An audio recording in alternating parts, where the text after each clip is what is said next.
बच्चों, कैसे हैं आप सब? आशा करती हूँ आप सब अच्छे होंगे, स्वस्थ होंगे। स्वागत है आपका इस कक्षा में।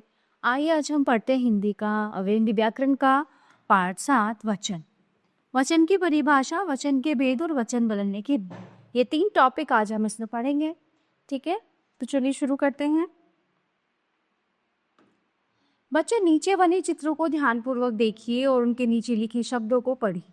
गेंद, गेंदे, केला, केले। ठीक है, दिए गए चित्रों में गेंद, केला शब्द से वस्तु के एक होने का पता चलता है, जबकि गेंदे, केले शब्द से उनके एक से अधिक यानी कि एक से ज्यादा होने का पता चलता है। संज्ञा शब्दों की जिस रूप से उनके एक या अनेक होने का पता चलता है उसे वचन कहते हैं।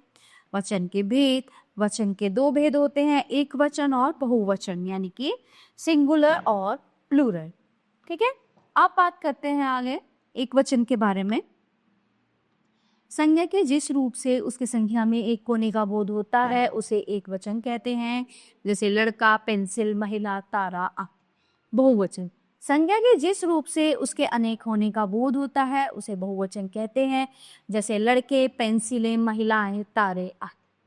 अब ठीक है, आप वचन बदलने के कुछ नियम चलिए देखते हैं। अ को ए बनाकर बात, बातें, भैंस, भैंसे, रात, रातें, किरण, किरणें, आंख, आंखें, पेंसिल, पेंसिलें। कपड़ा, कपड़े, बूढ़ा, बूढ़े, पंखा, पंखे, महीना, महीने, बस्ता, बस्ते, घोंसला, घोंसले। रेखा, रेखाएं, पाठशाला, पाठशालाएं, कथा, कथाएं, योजना, योजनाएं, माता, माताएं, सीमा, सीमाएं। वस्तु, वस्तुएं, बहु, बहुएं, ऋतु, ऋतुएं, गो, गौ। ई में या जोड़कर, वो कैसे?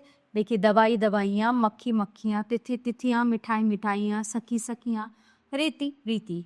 या को या कर देने से चिड़िया, चिड़िया, गुड़िया, गुड़िया, चुईया, चुईया, लुटिया, लुटिया, पुड़िया, पुड़िया, खटिया, खटी। ऐसे ही छात्र, छात्रगण, गुरु, गुरुजन, युवा, युवा वर्ग, नेता, नेतागण, दर्शक, दर्शकगण और कवि, कवि। ठीक है, कुछ शब्द ऐसे होते हैं जिनका रूप नहीं बदलता, जैसे फूल, साधु, पेड़ आदि। यदि इनके साथ पद, में, से, ने आदि लग जाए तो इनका रूप बदल जाता है। जैसे साधु तप कर रहा है, दोनों वाक्यों में साधु शब्द समान है। साधु तप कर रहे हैं, साधुओं ने तप किया, तो इस वाक्य में ने लगने पर साधु शब्द का रूप बदल गया। तो देखिए, हमने क्या सीखा इस पाठ से कि संख्या का बोध कराने वाले शब्द वचन कहलाते हैं। वचन के 2 प्रकार होते हैं, एक वचन और बहुवचन।